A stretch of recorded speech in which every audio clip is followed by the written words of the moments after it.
ఒక స్త్రీ మొదట మాటలే ఆయుధమని నమ్మింది.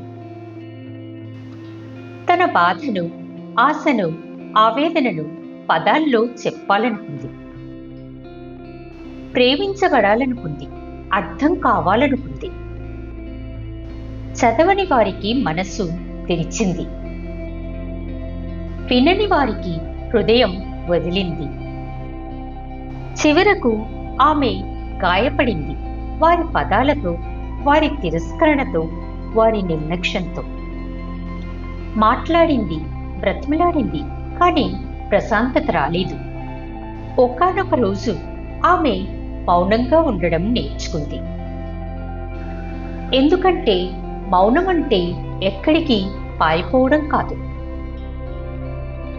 అది తనలోనికి తిరిగి రావడం.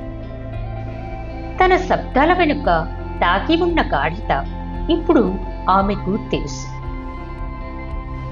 ఆమె స్తబ్దంగా ఉంది, కానీ తన గుండె చప్పుడు స్పష్టంగా వినిపిస్తోంది. ఇక అర్థం కావాలన్న ఆశ లేదు. ఎందుకంటే ఆమె తనను తానే అర్థం చేసుకుంది. ఇక వాదనలు లేవు.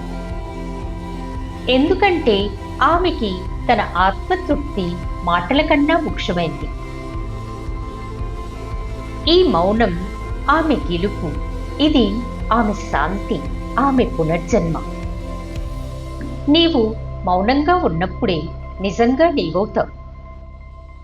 నా మాటలు మీకు నిజమనిపిస్తే ఐ అగ్రీ విత్ యూ అని కామెంట్ చేయండి.